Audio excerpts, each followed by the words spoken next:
ஒரு இன்னைக்கு வந்து ஒரு ராக்கெட் இங்கேருந்து பூமியிலேருந்து ஒரு ராக்கெட் வந்து விடுறாங்க அப்படின்னா இந்த டைமில் இந்த இடத்துல இருக்கணும், இந்த டைமில் இது இங்கே இருக்கணும், இந்த டைமில் இங்கே இருக்கணும் கரெக்டாக ப்ரெடிக்ஷன் பண்ணுறாங்க. அது கரெக்டாக அந்த டைம் மாதிரி அப்படி கரெக்டாக இது கரெக்டாக அதேபடி நடக்குதுன்னா சக்ஸஸ்ஃபுல்ன்றாங்க.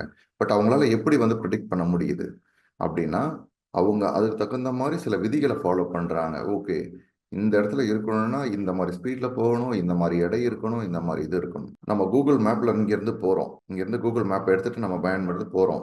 கூகுள் மேப் என்ன சொல்லுது? இந்த இடத்துக்கு போகிறதுக்கு உங்களுக்கு 1 மணி நேரம் ஆகும் அப்படின்னு சொல்லுது. அந்த 1 மணி நேரம் எப்படி கணக்கப்படுது? சில விதிகள் படி. ஓகே, இந்த ஸ்பீடில் நீங்கள் இந்த இடத்துல போனீங்க, இவ்வளோ இது பண்ணீங்கன்னா இந்த ஸ்பீடில் தான் நீங்கள் போவீங்க அப்படின்ட்டு ஒரு ஒரு குறிப்பிட்ட விதிகளை பயன்படுத்தி போகுது. அதே மாதிரி நம்மளுடைய வாழ்க்கையும் சில விதிகள் படி வந்து உள்ள கோட்பாடுகள் படி இயங்கப்படுகிறது. அது ரொம்ப ரொம்ப முக்கியம். முதல் இது வந்து வந்து பார்த்தீங்க அப்படின்னா கான்ஷியஸ்னஸ் வந்து பற்றி பார்க்கலாம். Consciousness principle, the theory of consciousness.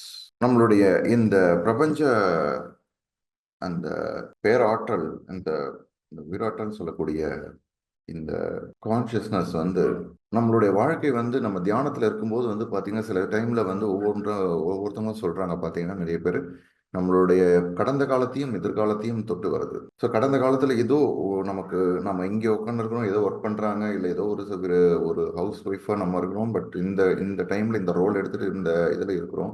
ஆனால் நம்ம தியானத்தில் இருக்கும்போது வந்து வந்து பார்த்தீங்கன்னா ஒரு ஆணாகவோ ஒரு பெண்ணாகவோ இல்லை வேறு ஏதோ ஒரு ஒரு ஒரு வேறு விதமான சில விஷயங்கள், ஒரு விஷன்ஸ் நமக்கு வந்து வந்து போகுது.